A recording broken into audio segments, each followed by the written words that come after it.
En BAC compartimos el valor de la superación. Hola, ¿cómo están? Bienvenidos a Vidas Intensas. Durante estos días vamos a compartir con ustedes una entrevista que ojalá que ustedes también compartan con otras personas. Todos celebramos el nacimiento de nuestros hijos, pero todos lloramos cuando pasa la muerte de ellos, sobre todo con el tema que vamos a tratar hoy. Cuando un hijo se suicida, ¿qué hacer? Y cuento con el honor de tener a doña Julia frente a mí, para que ella nos comparta su experiencia. Bienvenida, nos regresamos 27 años ahora. ¿Qué pasó en aquel momento?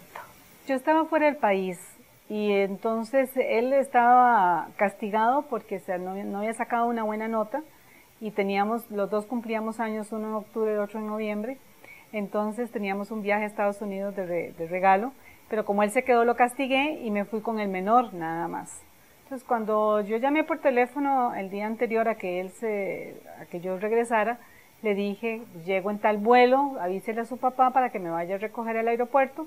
Él me preguntó por las cosas que me había pedido y yo le dije que sí, que claro, que yo le traía todo, pero cuál sería mi sorpresa, Liz, cuando llegué al aeropuerto y me llegó mi hermano a recoger y me dijo, vamos porque tienes que llegar al hospital porque Rafa tuvo un accidente.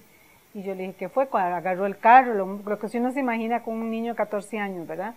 Agarró el carro, se fue, lo chocó, ¿qué fue lo que pasó? Y me dice, no, hoy en la mañana se pegó un tiro. Mi hijo quedó 3 días todavía con vida porque fue una muerte neurológica y entonces en esos 3 días aprovecharon para darme a mí suficientes pastillas como para no saber qué es lo que estaba pasando, aunque aún así yo llegaba y le preguntaba en la cama a él por qué. Si él tenía todo lo que él necesitaba, ¿verdad? O sea, yo creía que él no le faltaba nada. Mi hijo dejó una carta para la novia, que se iba para Estados Unidos, entonces él estaba enamorado de la muchacha, ¿verdad? Y él creía que eso era, ¿verdad? Que se iba y se iba a morir, se iba a acabar el mundo, ¿verdad?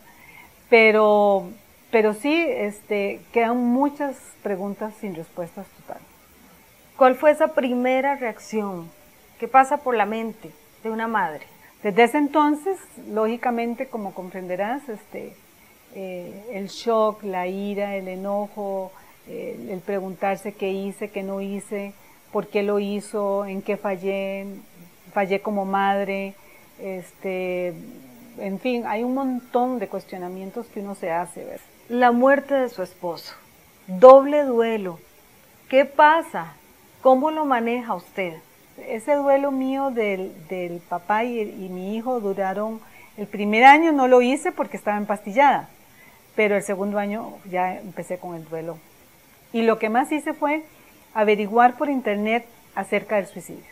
¿Qué era el suicidio? ¿Por qué se daba? ¿Cuáles eran las edades? ¿Cuáles eran las causas? Empecé a investigar, claro que al mismo tiempo lloraba, yo me sentía a veces más culpable, a veces yo decía, ¿cómo no me di cuenta? En fin, hay muchas cosas que se le dan a uno, ¿verdad? En ese tiempo, pero yo decía, yo tengo que saber qué pasó. Yo me casé por segunda vez al año y medio. Una de las razones, doña Julia, de que esté usted en Vidas Intensas es que convirtió una tragedia, como es la muerte de su hijo, en una misión.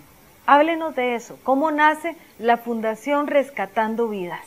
Las personas que quedamos vivas somos las que tenemos que saber que el suicidio no se puede quedar ahí, que el suicidio es un problema también a nivel sociológico de la sociedad, ¿verdad? Y entonces, no quedarnos en que sí, se me mató mi hijo, qué tristeza, y quedarme ahí y amargarme y todo el asunto, sino ver cómo puedo yo ayudar a otros para que no pasen lo mismo que yo pasé, ¿verdad?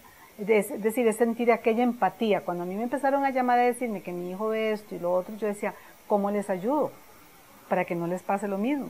Entonces fue cuando yo decidí con mi esposo hacer la fundación. ¿Nos está faltando amor? Atención, ¿qué nos está faltando? Yo sí creo que hay falta de afectividad, creo que hay ignorancia, creo que hay falta de interés. Pero mi hijo estaba en clases de karate y nunca en mi vida fui a clases de karate. Nunca en mi vida fui a un torneo de karate, donde él quería tal vez que yo fuera. Mi hijo estaba en segundo año del colegio, ¿verdad? Que el colegio no tiene nada que ver en este asunto. Pero yo no sabía quién era la maestra de matemáticas, no sabía quién era el profesor, no sabía qué es lo que hacía, no sabía las notas, nunca iba a entrega de notas. O sea, el involucramiento de los padres con sus hijos es importantísimo.